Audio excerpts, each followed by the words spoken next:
Hi, everyone, and welcome to Pinstripe People, a Yankees podcast sponsored by FanDuel on the Believe Sports Network. I am Sal Maiorana, and that is Mike Lindsley. Mike looks like he's off in a different location this time. I think he's in dreaded Massachusetts, which is home to the Boston Red Sox. Boy, Mike, tough place to be these days, although I happily can report the Red Sox actually lost 2 games to the A's. That was a great thing for us. But why don't you say hello and tell us what's going on? Yeah, Marshfield, Massachusetts, at the wife's family's cottage, and had some great weather. I'm working all week. Took the weekend off, but I'm working, obviously most of the week like you are. And I've had some conversations with some Red Sox fans down here, believe it or not. And yesterday we had a family get together.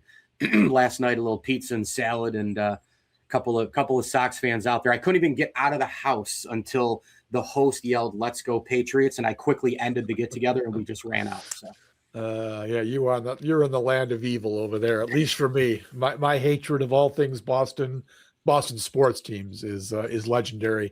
All right, let's get to this Yankees series. Look, Mike, when we last spoke after that stupid Cardinals series where they just played like shit really for 3 games. Yep. I thought the Braves were going to come in and roll them. Atlanta came into this series on an 8-game winning streak. Their team is just really good from top to bottom. And even though the Yankees were throwing their best 3 pitchers and they all pitched great, this offense continues to just suck wind. And I didn't think the Yankees were going to win 1 game, let alone 2, and have a chance to sweep if they had just hit the goddamn ball a little bit on Sunday. So overall thoughts on how they played against Atlanta? Well, you always think, though, that they're going to get swept by a team that's higher in the standings because that's what the paper says. That's what's supposed to happen. But again, back to this is baseball, Susan. Anything can happen. Somebody can go into a rut. A pitcher can have a hot day. There's a million different scenarios where a series can go one way or the other. I will say again that the Braves have guys who I just look at and go, oh, please, I would love him. I'd love him. I mean, Matt Olson is a guy who was out there. He was available, and the Yankees didn't want to part with a couple of top prospects. Here's a guy who's in his absolute prime, hitting from the left side, great fielder, power and average, core guy. I mean, they replaced Freddie Freeman with him, and the beat goes on at first base, right, with this team, with him. And they have a lot of really good players, and they have a smart executive. They have a smart front office, and you can see kind of how they play and how they're built. But for the Yankees to win a couple of games, it was huge. The one thing, though, in the loss yesterday that was so disappointing is just another unreal start. I mean, I'm looking at Schlittler, and he is just mowing people down. The moxie, the poise, the power, the whole thing. And yeah, they hit a little bit right in the series, and that's kind of why they got that extra win. But look, Atlanta's a really good team. They're a pennant contender. But as I've said before, we're into the dog days now, and any series win is terrific. You get a break with Boston losing 2 or 3. Tampa, of course, keeps humming with them beating Seattle to a pulp. But I was fine with this series overall because I don't expect a damn thing, number one. Number two, times 100 on the offense with what I just said. And number 3, you won a series against a pennant contender. So it is what it is. I haven't gone up or down more with this team. They won the series. Let's move on. Yeah, it was a good weekend for the Yankees. I will give them that outside of another horrendous, they can't hit with runners in scoring position. You believe in the last 10 games now it's 6 for 68, Mike? I do. 6 for 60, including 0 for 3. Including 0 for 3 in the 10th inning Sunday when they couldn't get the free runner home. Let's look back a little bit on the series. Friday night, another one of those games, Mike. Now, I will readily admit I did not watch much of this. Once the 2-hour rain delay, that's, you're already getting close to my bedtime when first pitch was thrown. So I watched a little bit of it, and I actually was still up when Austin Riley hit the home run that put them up 1-0, and then I just went to bed. So imagine my surprise when I woke up the next morning and saw that they had won the game 3-2. Look, Max Fried, I think the big news that night was Max Fried. I think he's fully built back up from the 2-month absence. He was fantastic against his former team, 6 shutout innings. Cruz gave up the homer to Riley. And then when they fell behind 2-0, now again, I'll admit I wasn't watching at this point, but when I saw the next day that Olsen hit the homer off Tim Hill, I'm like, how did they come back and win that game? Well, they got some big at bats, and this is kind of a theme that I want to have for today's show.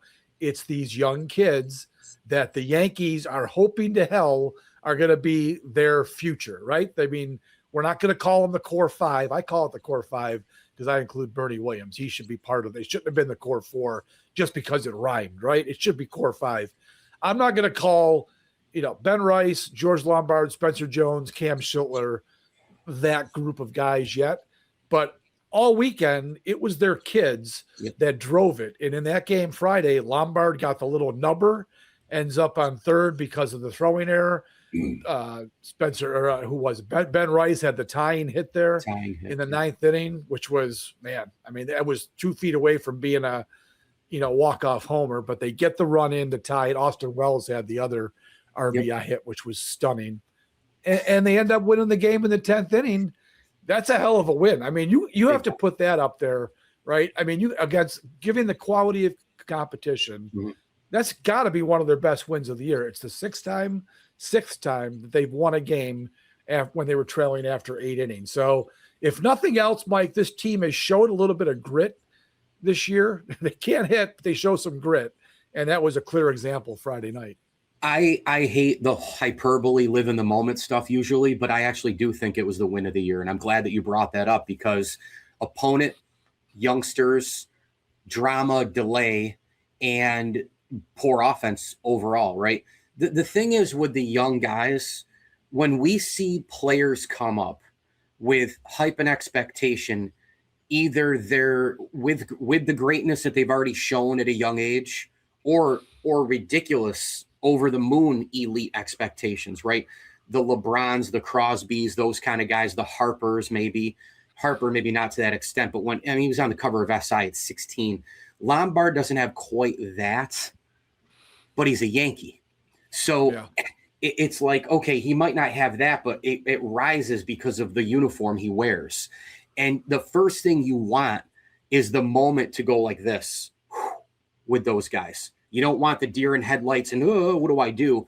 You want more of, Jeterian, to use John Sterling's term. You want more of that. The Derek Jeter 96 home run off Denny Martinez and the over-the-shoulder catch in Cleveland, right? You want those moments. Now, that was ridiculous, but it was him being calm helped those moments. Yep. Lombard, I'm not saying he's Derek Jeter, but he seems to be in that world of just Spencer Jones swings at everything. If he can just chill and they can work with him not swinging over and under stuff, he almost looks like Gleyber Torres when they tried to insert the launch angle swing into him, right? If he can kind of contain that a little bit, we know Ben Rice is probably on his way. Schlittler looks like he's on his way. This is kind of part 2, in my opinion, of 2017. We thought this was happening with Sanchez and Judge and Greg Bird and Severino and that group. We thought so. One guy panned out. They had to overpay to keep him as a lifelong Yankee and Aaron Judge. Is this the real group? We'll see. Yeah, we'll see. I mean, look, Lombard has come up. He had a great first week as a Yankee, right? I mean, all the hype, the expectation, and the kid, for a week lived up to it. Home run, in the other night. Then he hits his second home run Saturday. The glove, they told us it was major league ready. It is. Oh my God. Everything he does, Mike, looks smooth and easy. I mean, there hasn't been a bobble. Yesterday, Jazz Chisholm, as usual, bobbles a ball, stupidly throws it away. Lombard hasn't made one mistake in the field, and he's made some plays already I don't think Caballero or Volpe can make. So that was alone right there, bringing him up was a win. And then you get the bat, which, look, he had an 0 for 4 yesterday. He looked overmatched in that last Cardinals game in that eighth inning when he struck out. But overall, he's been just a wonderful player to watch. And you wonder where it goes from here. I hope they've been telling us this kid is major league ready. He's got the makeup. He grew up in the game. His father played. His father's coaches. I think that's all very important to his development. So, yeah, it's been an awesome first week for him. Saturday, he comes up there. That game was 3-2, I think. It was bottom of the seventh. The Yankees are wobbling a little bit. You wonder what's going to happen in those last couple innings. He leads off the 7th inning, opposite field home run to give him a 2-run lead. I mean, you just love. I mean, think about when the last time Volpe did something like that, right? It just seems like it's been forever since Volpe had a clutch at bat like that. Maybe the World Series when he hit that grand slam, right? That might be the last time. So I really love that about Lombard. And, that Saturday game in particular, Spencer Jones came up with a triple. You're right about him. He's got a 35% strikeout rate, Mike. That's untenable. You just cannot live in that world. So he's got to, like you said, find a way to harness that swing. If he does, he's a 40 to 50 homer guy. If he can start making consistent contact in the zone, that guy can kill it. So he had a big triple that day. And then I think one of the big moments in that game is when he comes trotting home when they called the balk on Chris Sale. I mean, Mike, these umpires, and that guy in particular that day, he had quite a day. He got challenged about 5 times, and the players were all right. The balk call, there was another stupid call. The Caballero walking to first base, and they gave the pitch clock violation. That was the day. I happened to be watching that game from the press box at Highmark Stadium because I was over there for the first event, the practice, and it was a 3:00 game. So I was able to be in the stadium early, did some work, was watching the game on my iPad, and a lot of shit happened in that game. It was a good win to get for the Yankees. Absolutely. And, Lombard, real quick, back to him, the game Hungry Hippos, when you're on a roll and it's that's his glove to the baseball. Can tell Mike has young kids right now because I had that game for my kids 30 years ago. No, but you still play it. A source has told me that you're still playing it. But that seriously, like my son rolled that game out the other night. I will be honest. He did roll it out because there's this cabinet that he won't stop opening and just dumps stuff just like he dumps everything else out. But in there was Hungry Hippo. And I looked down at like what he was doing. And I was like, that's Lombard right there. So I saved that for the show, special for you. But Spencer Jones, man, I mean, again, can they figure the little things out and to make it so that they can finally get guys right? What with these guys, that's what I'm looking at. I'm looking at, Lombard, we waited for the call up. Was the wait the right move? It's too early. I know that. But a lot of times they don't know when to call them up, when not, what the floor is, what the ceiling, when to trade them, when to not, when to pull off the big blockbuster, when to not.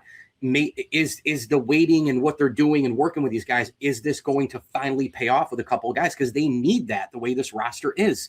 Stanton shot, Judge getting older, all these different guys. I mean, this is Goldschmidt's going to be off the roster next year. Bellinger is no spring chicken now. I mean, there's so much age now. Gerrit Cole. I mean, I could go on and on here. So, but yeah, that game Saturday was really, really wacky. And the Chris Sale thing, every time he goes out, he's kind of adding to what could be a Hall of Fame resume. And I rarely say that because I did a video on this a couple weeks ago in Cooperstown when I was down there with Mike Vaccaro. You're going to have to start judging these pitchers a lot different, because of the bullpen specialization. Guys pitching shorter, not as many innings. There's not the Kershaw, Verlander, and Scherzer, that last trio out. Sabathia, 3,000 strikeout guy, a throwback guy. We don't have that anymore. We have 4 inning, 5 inning, 6 inning outings. Now we're getting that back a little bit this year. We're getting the longer Mizorowski and some of these other guys. But for the Chris Sales in their upper 30s, a guy who, and look, there's a lot of guys in the Hall of Fame who have way less than 300 wins. Whitey Ford, Pedro, Sandy Koufax, there's a million of them. But 300 was an extra barometer. 3,000 strikeouts is an extra barometer. Well, Chris Sale, he could get 3,000 strikeouts before he's done. I think he'll be a shoo-in at that point. But when I watch him pitch, I think like that now. I'm thinking, what's he going to do today to add to the Hall of Fame resume? I was also thinking about how can they get one more win so I can text Sal, see, series win. But drama across the board. Spencer Jones, by the way, sneaky speed. Speed. Runs like an animal. Yep. Mike, that's why Dominguez went down, because Spencer Jones is the better baseball player. He is. In the field too. He is a better fielder. I don't think he has the straight line speed that Dominguez does, but he can get to everything in the outfield because he knows how to take good routes. Correct. And on the bases, he's a very good base runner. He probably doesn't have the first to third, second to home type speed that Dominguez can bring, but I think he's going to be fine on the bases. But he runs smarter. And I don't think he'll be sliding over the base every time he, goes into a bag hard. So that's why Dominguez is down. and Jones is up. You've just got to get the strikeout out of his game. The crazy golf swings, that's got to come out of his game, or he's never going to get to that next level. He's just going to be a good guy who occasionally runs into one and plays good defense, which those aren't all terrible guys. But for someone like him, who they're thinking could be a franchise player, one of those pillars of the future, that's got to improve. That game, Gerrit Cole, so the whole weekend, Mike, they pitched so phenomenally. I mean, a couple bullpen guys, there were a couple hiccups, but the starting pitching, my God. Sure. I mean, these are the guys that are going to pitch in the playoffs, right? It's going to be, and probably Rodon whenever he gets back. I know. Gerrit Cole, I gotta tell you, I was not expecting him to be this good this year coming off the Tommy John. He's only had, I think he's made 14 starts. There might be 2 or 3 where he wasn't really very good. Everyone else has been either good or very good, and he was very good. He had the one little bobble in the 5th inning. The first 4 guys reached. They scored twice. He locks it down from there. It's amazing. It's amazing how well they have pitched. And can you just imagine if they could score 5 runs a game? This team would be 7 games ahead of the Rays right now if that was the case. Sal, for 4 to 6 years, diehard Yankee fans used to say, "God, they never have enough pitching." When you go into the postseason. How do you feel about the Yankees, Mike? Arms. Then it goes to, Mike, how do you feel about the postseason? Well, they can't hit with runners in scoring position. I don't love their pitching. I don't love their bullpen, but I think at the end of the day, they do enough, even if they're taxed late in September, dog days of August, etc. Bullpen, a couple starters go down. They got to mix and match. Start of the playoffs, the last 6 or so years, 4 to 6 years, runners in scoring position has been the theme. Well, guess what? 2026, the Yankee pitching has been absolutely dominating. And this past weekend, you thought to yourself, hang on now, if this is October, and that thought did rattle around in my head too, Sal, I'm going, they get Aaron Judge back, they get Cody Bellinger back, and I know Judge is doing light activities. I don't know what that means. But if they get these guys back a week after Labor Day, and they have like a 3-week ramp-up or a 2.5-week ramp-up, which should be enough, you get them some at-bats, don't play them in the field if you don't have to, just get them ready for October. Sal, if they get guys back and they score, what would be the percent? Like, would it be 30% more than they do now? Would it be 40% more than they do now? Again, I mean, anything can happen. Baseball, pitchers don't cover first base, an error, bad call. It's baseball. Thousands of things between the lines. I get it. Game of inches. I get it. Competition. I get it. But is it 30 to 40%? Because if they get that much more offense, World Series, man. You're absolutely right. They're going on the runs. And even this bullpen, Mike, I mean, I'm a little concerned about the wear and tear, right? I mean, you can tell Hedrick has been great all year. He's been a little bit wobbly, gave up a run the other day. Bednar, after that long stretch of not giving up a run for whatever it was, 20 straight appearances, he gave up a run the other day. So I'm a little concerned about the usage. And because they didn't add anybody at the deadline, that's a problem. But I do understand the point that a lot of people were making. This bullpen is probably going to include Ryan Weathers, maybe Will Warren, and maybe Clark Schmidt. The Yankees, I can tell you, Mike, they are banking on that happening. I mean, Brian Cashman, your buddy, had to have that in mind as he went through this deadline, worrying about, prospect hugging, not going to give up this guy to get a rental reliever for two or 3 months. He had to be thinking those 3 guys are going to go to the bullpen. And then you have to hope, because they're all starting pitchers, you have to hope they can make the transition. And, bullpen is different than being a starter. Yep. The preparation is different. There's a lot of factors that have to be weighed for guys to do that. Schmidt should be fine, because Schmidt's just going to be going in. That's what he's going to be doing. He's going to be a bullpen guy because he's coming off the surgery. Warren and Weathers will have to make an adjustment. And look, they've been pretty good this year, but I'm not quite sure I totally trust Will Warren and Ryan Weathers in a big spot in, say, the 8th inning of Game 5 of the series. I'd be a little bit worried about that, but I think that's the path, right? That is the path for this team. Yeah, I don't trust them. Full disclosure, I don't trust them. In fact, for as good as Bednar's been, I might not trust him. for as good as others have been. Cruz, big spots. I don't trust Cruz right now is in a little bit of a rut, so I'm a little worried about him. But these guys, for as good as they've been, as soon as you take that October light and you make it brighter, and it's New York, and they haven't won since 2009, and they hear it all the day on the streets and in the taxi cabs, and well, they're not taking taxi cabs, but you get my point. They hear it everywhere. That's why they need to hit. That's why they need to hit the ball, because you can't rely on 2-1, 4-2, 3-2. This isn't the 91 World Series Game 7 with John Smoltz and Jack Morris. You got to score more than one run. And if you get Bellinger and you get Judge and you get, I don't even want to say Stanton, but you get these guys, because Yankee fans are still out there, right? They're like, October Stanton. Yeah. Okay, where was he last year? But Rice, hey, Lombard, he get in the playoffs, he gets that postseason experience under his belt, and he clearly, it looks like he's not going to be afraid for that, right? Yeah. He's not going to be afraid to do that. So you got to score, man. That's all there is to it. But your bullpen plan, Sal, I see it in the lab. I see you in the lab doing the bullpen thing. I'm on board with you. I'm on board with the bullpen plan.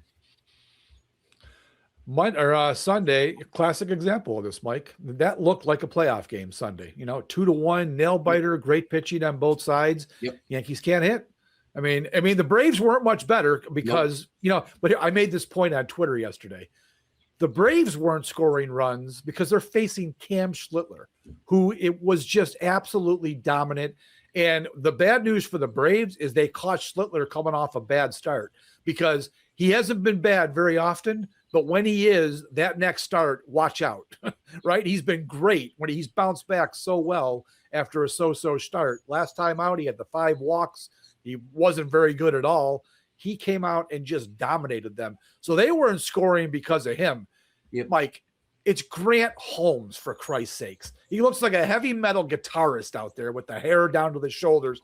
They couldn't touch this guy for 6 innings. That was deplorable. Then they had the only chance they had to score came in the 6th inning. They get 2nd and 3rd, right? It was I forget who singled, and then Grisham had the double. So it was 2nd and 3rd. Yep. Here's your opportunity in a scoreless game. You've got Cam Schlittler just throwing rockets. I know. And they come up. Rice hits a liner to Acuna, who made a good catch. I'll give him that.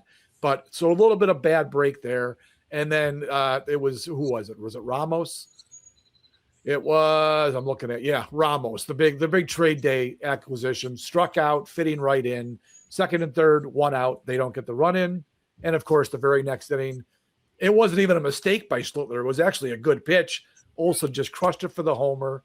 So they're down. Grisham, hey, I'll give it to him. He's been horrible. He got a clutch homer in the 8th inning to tie it. And then they get to the 10th, Mike. And what happens in extra innings, Mike? Fake baseball. Fake baseball for you. I don't mind it so much. The Braves, who know how to hit with runners in scoring position, get their free runner home. That's immediately, right. By the way. I mean, immediately. The first guy up against Blackburn. Unreal. The Yankees have Jazz Chisholm, who's one of the fastest guys on the team. 3 chances to get that guy home. Does he even think about stealing third base at some point? No. Unreal. Spencer Jones pop out, George Lombard ground out, Ryan McMahon strikeout. Ball game over. Yankees lose 0 for 6 with runners in scoring position. As I said earlier, it's 6 for 68 now in the last 10 games. And I know I can't be pissed that they didn't sweep the Braves. I'm stunned that they won the series, but I can be pissed that their offense still stinks and they had golden opportunities to win this game and get the sweep. And by the way, they would be 2.5 up on the Red Sox had they done that, because of the gift that they got over the weekend, losing twice to the A's. Right. And if they had won, my Monday morning in Massachusetts might go a little smoother. But here's the big thing. Here's the big thing. I miss the Jones at bat. Was he swinging crazy like always? Was he trying to end it, or no? It was I think he might have swung at it was a 2-pitch at bat. He might have swung and missed the first one, and then he popped up on the second pitch. All right. Well, there you go. So he just missed and got beat. Super frustrating. Holmes, though, Sal, I agree with you that he does look like an AC/DC guitarist, or whoever you want to plug in there. But he has had some of those starts this year. I mean, I'm not saying he's a bad pitcher, but he's Grant Holmes. They should be able to hit Grant Holmes. He's not Tom Seaver, I know, but but he's not like he's not brutal and he's not an ace. Like he's a mid-level kind of. You know what he is? Honestly, he's a brave. He's a brave. He's those guys who like can do what he did on that day, where he's not like a Chris Sale, who maybe is borderline Hall of Famer, as I alluded to earlier, but he can give you those outings. And he's another guy, timing, rhythm, right? Timing, rhythm, tempo, right? Like Sonny Gray and some of these other dudes who, like, when they get in the third, fourth inning and they start going, sometimes they elevate their game up a little bit. And the way the Braves work with their pitching group and their sports science people, those guys, that's how they do it. I mean, that's how they draft. That's how they trade for guys. That's brave pitching. That's brave baseball. That's why Alex Anthopoulos is one of the best in the game as an executive. So, yeah, that was a frustrating thing to not be able to get that run home. I mean, fake baseball too. Just enough with it. The point I was making the other day was the only thing more dominant than Yankees starting pitching is the opposing pitcher. Sure. Right. Yeah. The only thing more dominant is the opposing pitcher who gets to face this lineup, because every night that pitcher is the happiest man on the face of the earth, because he gets to face the Yankees and he gets to improve his numbers. And that's what Grant Holmes did. 6 innings. He already had a good ERA, but it dropped a little bit because he had 6 pretty much sweat-free innings on a 90-degree day in August against the Yankees. But it's both. It's kind of both, though, right? It's bad lineup, and you have a good pitcher. So is the good pitcher going to be good also, right? It's kind of like in football when you go up against a bad defense, you can spread your offense out, and you have Mahomes or Lamar or Allen or whoever. Are you still going to take advantage of the opportunity, or are you going to try to force stuff and be too cute and know, hey, I'm more talented, I'm better, I'm going to throw into this coverage and that. I'm going to sling it in between a couple of windows and this and that. Next thing you know, 2 interceptions and it's a 1-possession game in the fourth quarter. I mean, so you still have to go out there and take advantage of the other side. Good news for you Braves fans. Oh, they took advantage of the other side, because this offense is absolutely deplorable. They did. All right, we're going to wrap it up there. The Yankees have a day off today, so yay for us. They don't have to watch. That's a good respite. Even though they're coming off a good series, they play Seattle. Mike, Seattle, holy shit! I mean, Tampa Bay goes out there, and you just ask for a favor. You've got them at home. Just do something. They get swept by the Rays. They scored 5 runs. They're worse than the Yankees. Their offense is, believe it or not, worse than the Yankees. So we have to hope that the Mariners come to New York and continue to be as shitty as they've been all year. They're only going to get, I think Fried gets the last game. So it's going to be a Warren Weathers series. You hope they keep doing nothing and the Yankees can get this is a series, Mike, where the Yankees need to go out and sweep this. I agree. Really, they do. They need to sweep this team, because the Mariners were 1 game away from going to the World Series. And just like the Jays, who beat them, they have shit the bed all year. So take advantage of this team and let's start creating some space. I don't think they're going to catch the Rays, Mike. They're 5.5 back with a month and a half to go. I don't see it happening. The Rays are not letting up, but just stay ahead of you've got to stay ahead of the Red Sox, because if you fall behind them, you're going to be probably going to Boston for the wild card series. You don't need that. If you're going to have to play them, at least get them like you did last year in Yankee Stadium. So they've got to keep winning some games. Forget about first place. I don't think it's going to happen, but stay ahead of the Red Sox and take care of business this week against Seattle. I agree with all that. My final thing in 30 seconds that I wanted to say is, in sports, it's never about one guy until it is, and then it is until it isn't, right? Well, here's another example. Cal Raleigh. Not about top 25 guys across the board. How different is that lineup when the big dumper was crushing last year? How much deeper, longer, more balanced? Cal Raleigh. I mean, come on now. He has given nothing this year. He had to come back from the injury. He's hitting, I think, 161 or whatever it is. If you can believe, he's worse than Austin Wells. I know. Think about what we've watched from Austin Wells. I know. Cal Raleigh's slash line is worse than Austin Wells. Yep. I mean, he's got more homers, but his slash line is worse than Austin Wells. Yeah, incredible. And last year, the debate was Raleigh, Judge Raleigh, the catcher position, Judge, all the offensive production, but the catcher, what about this and that? Okay, you want to flip the coin. This is why sports sustainability is so huge and so hard, because already after an MVP candidate year, Raleigh's been completely injured and completely lost at the plate. That's been a number one reason why their offense has been brutal. Oh, by the way, their pitching's pretty good. Does that sound familiar? Yeah. Here we go on another series. I think we're going to see a bunch of 1-0, 2-1 games this week. Hopefully the Yankees have one more run than the Mariners do. All right, we're going to wrap it up, guys. Thanks for being here. We appreciate it. FanDuel is the sponsor of the show. We are on the Believe Network. We're Pinstripe people. Give us a subscribe. Give us a like. We'd love to have some actual traffic here watching these shows when we put them out. This one will be out soon. We will talk to you. Well, Mike, whatever. They play another day game on Wednesday, so maybe Wednesday after the game, if not Thursday morning. All right? Sound good? Absolutely. All right, Mike. Take care. We'll see everybody.